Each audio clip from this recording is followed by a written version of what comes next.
जनसंख्या की समस्या हल करने के लिए वैज्ञानिकों ने एक ऐसी तकनीक आविष्कार की है जो एक सामान्य व्यक्ति को 10 सेंटीमीटर तक छोटा कर सकती है और फिर उसे एक छोटे से दुनिया में डाल सकती है, जहां खिलौने के घर एक आलीशान महल की तरह हो सकते हैं और सामान्य आकार की बिस्किट कई दिनों तक खाई जा सकती है। बेशक सबसे महत्वपूर्ण बात यह है कि सामान्य दुनिया की 10,000 मॉडलिंग यहाँ 1 लाख की कीमत की होती है। इसी वजह से बहुत से ऐसे गरीब लोग जिनकी मासिक आय 8,000 से कम होती है, वे संकुचन का चुनाव करते हैं और मिनी दुनिया में रातों रात अमीर बनने का आनंद अनुभव करते हैं। पर इसका एकमात्र नुकसान यह है कि यह सर्जरी अप्रत्यावर्तनीय है। एक बार सिकुड़ने के बाद ये कभी भी वापस नहीं हो सकती। टेडी और उसकी पत्नी गरीबी में जी रहे मजदूर थे। वे नहीं चाहते थे कि वे सारी जिंदगी मजदूरी करें, इसलिए उन्होंने मानव को छोटा करने की तकनीक चुनी। इंसान को छोटा करने की तकनीक के 3 चरण होते हैं। सबसे पहले व्यक्ति के शरीर के सारे बाल साफ करने होते हैं, फिर सभी दांत निकालने होते हैं, क्योंकि यह तकनीक केवल कार्बनिक चीजों को छोटा कर सकती है। कहते हैं कि एक व्यक्ति ने सोने के दांत नहीं निकाले थे, जिससे उसका शरीर फट गया और उसकी मृत्यु हो गई।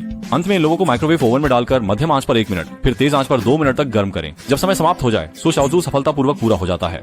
2 मीटर ऊंचे तगड़े आदमी भी मिनी छोटे आदमी बन गए। मिनी छोटे आदमी बनने के बाद डॉक्टर उन्हें मिनी नकली दांत लगाने के बाद उनके जागने का इंतजार करते हैं। लेकिन टेडी के लिए यह थोड़ा दुर्भाग्यपूर्ण था। उसकी पत्नी बाल मुंडवाते समय अचानक पछतावा होने की वजह से पीछे हट गई। टेडी गुस्से में अगबबूला हो गया, लेकिन चाहे कैसे भी उसने डांटा, उसकी पत्नी नहीं हिली। मजबूरन टेडी को अकेले ही इस मिनी दुनिया में कदम रखना पड़ा। उसने जैसे ही अपने आसपास वही दृश्य देखा जो असलियत जैसा था, उसे अजनबी और अकेला महसूस हुआ।